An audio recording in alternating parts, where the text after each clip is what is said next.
Good morning and welcome to the Morning Scoop for Friday, June 17th. This is your daily Buckeye fix. I'm Tom Orr. The Notre Dame game is in 78 days. The game against Michigan in 162 days. Ohio State just wrapped up its 7-on-7 camp on Thursday. I'm joined by Marc Givler, recruiting analyst. He and I and Kevin Noon and Tony Gerdeman spent the day out watching a lot of 7-on-7 football. Marc, I guess let's start with, there are pros and cons to 7-on-7.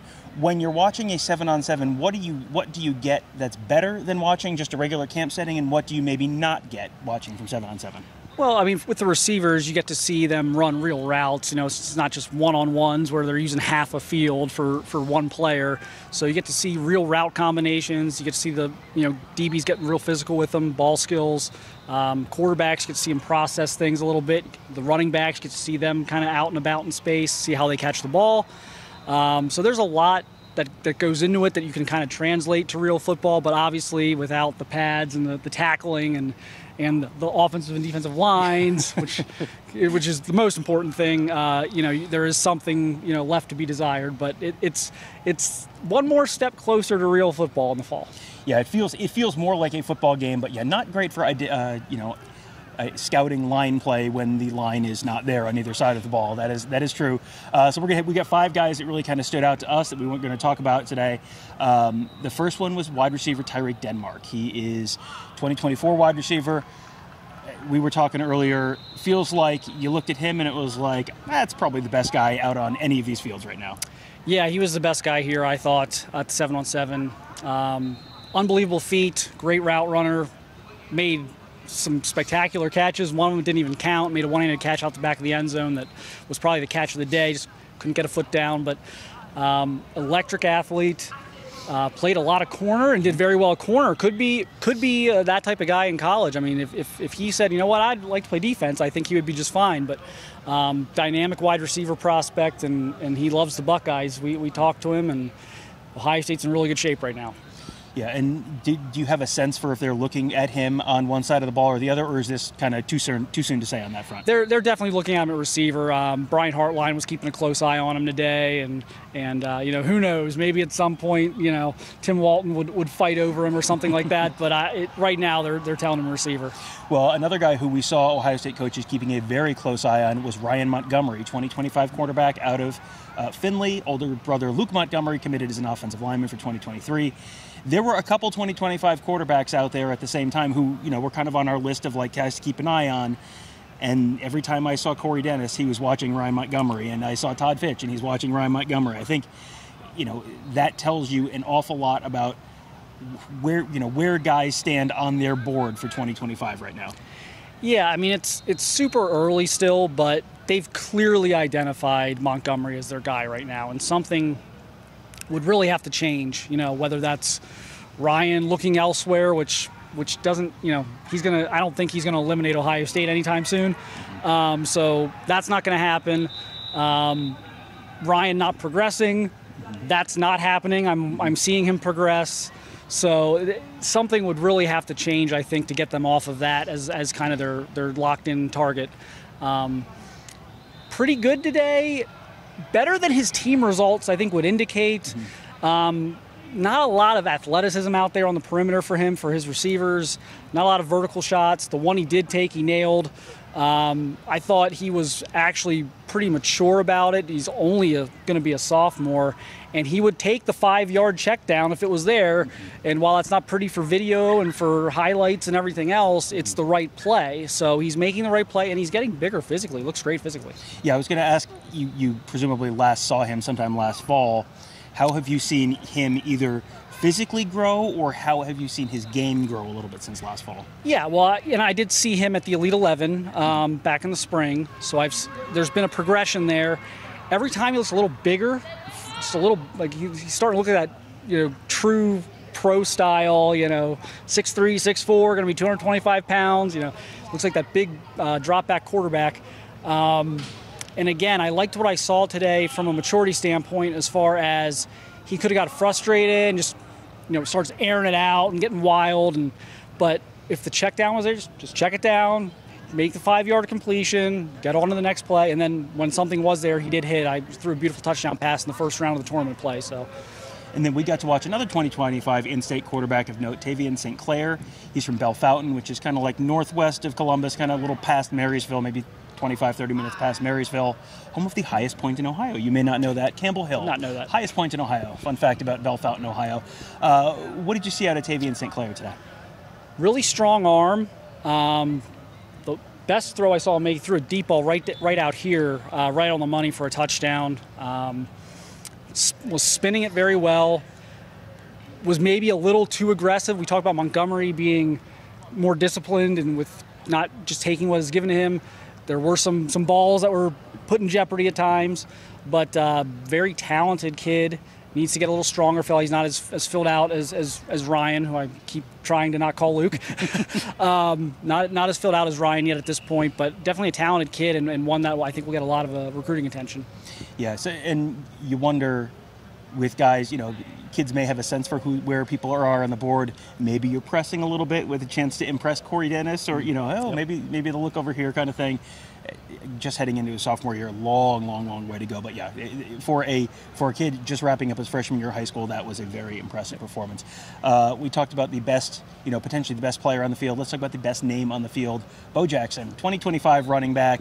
He was someone who, we saw him a couple days ago at camp working with Tony Alford, and then this is more of a passing event. You're not running the ball between the tackles in 7-on-7. You saw him out in space making some plays in that passing game. He was the second best player here. 2 interceptions the game I watched against Roman Catholic when they played Tyseer Denmark. He was actually matched up on the slot on Denmark. Denmark kind of went in, did a little outcut, undercut him, picked it off. I mean, to do that on a receiver like that, was the ball maybe a little bit behind? Yes, but to be on his back hip like that as a linebacker on the slot guy like that, who's one of the top junior receivers in the country, incredibly impressive. Then he came back a couple minutes later and caught a deep ball on offense. Looked like a receiver catching the ball out there. That was eye-opening. He was really good at camp, obviously, the other day when they offered him. But to see him in this setting continue to dominate was really impressive. He's going to be in the running for the top player in Ohio in the class, I think. Yeah, definitely named. I mean, do you have, again, any sense for, we saw them working him at running back. You talked about how impressive he was on defense. Is that a way too soon to tell on where he might end up at the college level? Yeah, I think so. I think obviously Ohio State offered him as a running back. That's where he worked out the other day. That's where they've been recruiting him. That's where he's kind of made his name so far. But you watch him do the things he did, and you're like, wow, he could be a linebacker.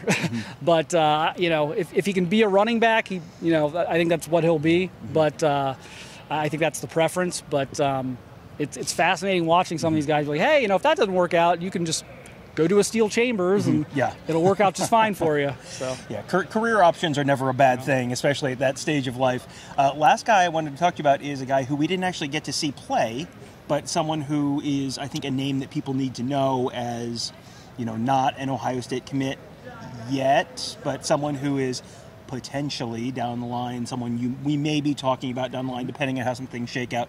It is Jaquez Jaquez Keyes. The Florida, the famous Florida receiver. Yes. Wow, Tom, that's like 98? That's Spurrier, Florida. Yeah, that is fun and gun Florida. He is less fun and gun Ironton football. He is committed to Wisconsin as a running back, which, all right, you have a picture now in your head of what he looks like, and yep, that's pretty much it. What do people need to know about Jaquez Keyes? Well, he has come a long way physically in the last 12 to 15 months. I hadn't seen him in a while. I had a few coaches and other contacts kind of reaching out to me recently, telling me that he was a kind of a different human being physically, and that he's a guy that's getting a lot of juice right now with the college coaches.